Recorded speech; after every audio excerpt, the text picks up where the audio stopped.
Hi, this is Sive Morten with the daily update on EuroFX. I post my exclusive market overviews with the key political and economical events, charts and important levels on the ForexPeaceArmy.com forums weekly. This short video is a response to rapidly changing situation on the currency markets and should help you to stay on top of the game and be profitable. I suggest you to visit ForexPeaceArmy.com forum and read my analysis for the week before watching this daily video. Welcome back everybody. So let's take a look what's going on the euro currency. So in the weekend we have in detail talked about the debt sale agreement, actually what the consequences might be to the market. And well, still I think that overall situation around the agreement is not over yet. It's just because today should be released the details of the agreement, and it's more interesting how it will pass the both houses. I mean the Senate and Congress, and it's currently lots of questions, and it seems that a big bulk of the congressmen and the senators are not agreed with the context of the content of the agreement. So as a result, you can see that reaction was relatively muted on this situation, and according to the analysis that we have prepared on Saturday, we said that's more probable that we will see downside continuation. It's just the technical picture stands in favor of this, and fundamental background, it's maybe investors will already start looking forward to the factors that we already talked about. There's two subjects. First of all, the United States Treasury will start suck all liquidity that it just could find, is grab everything because they need really a lot of money.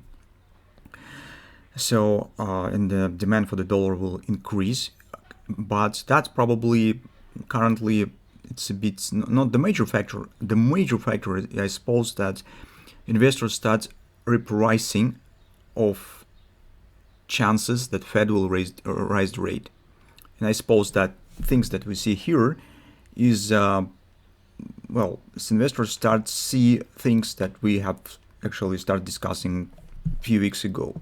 So we tell that in June we will get another rate hike, and it seems that gradually this starts pricing in the current rate of the euro currency and across the board on other assets as well.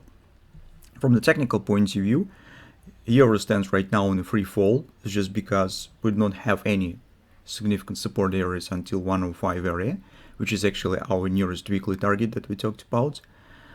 Intermediate target that could stop the downward action for some time, it might be the daily oversold, which is around 106 area. So it seems that between this level and that one, we do not have any significant barriers, and actually market just could keep on going lower. That's what we have.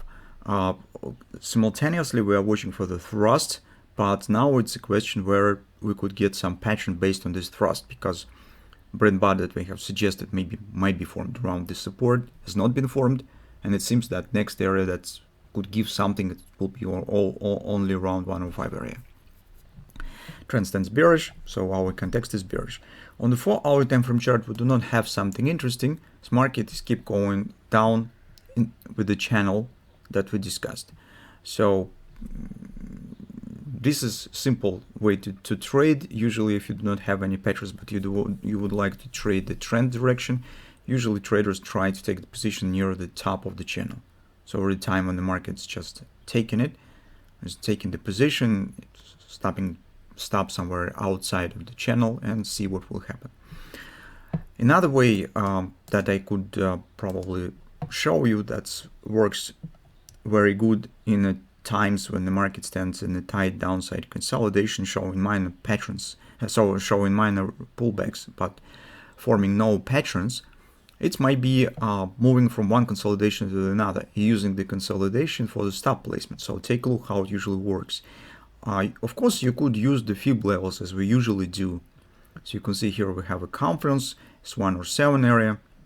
So you could wait for some minor pullback and just try and take the position and so on. But I found that with the market in a shape that we have currently, using of the minor consolidations works better. That's why. It's just because any consolidation is some kind of the area of resistance and support. And market, when some consolidation is breaking out, market always protects the ability of the price to return back in this consolidation. So you can see it here. You even could find the same examples on the higher levels. So for example, it was minor triangle consolidation breakout, resistance, market has failed to break it, collapse. Once again, this one, white triangle, collapse, resistance, so market can't return it back up inside of it, downside continuation. Now we have a current triangle. It's a bit greater than this one, but in general the logic is the same.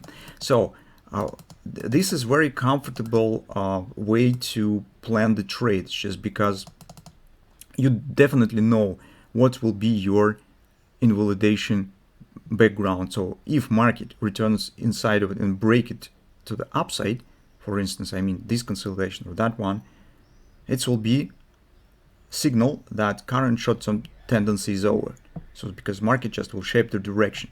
And that's why you could use the extreme points of the previous consolidation as an area for a stop placement. For instance, if you take position in the lower border of the consolidation, you could place the stop above this area. So you will enter around 107.05 or maybe even here with the stops above the 107.55 approximately. So, and that will be a reasonable trade, just because if tendency is valid, market should not return back in the consolidation and erase it. And if it will happen, it's definitely show you that tendency is changing. And this is in such way, when the market moves in some such kind of the channels, it is more comfortable to deal with rather than with the levels, because levels could stand somewhere in between of the consolidation that do not provide the best opportunity for trading. That's just my view on the current situation. So I think that in the current moment we should not consider taking any new long position. Besides, we do not have any context for that, and using some pullbacks to consider possible short entry on your currency by far.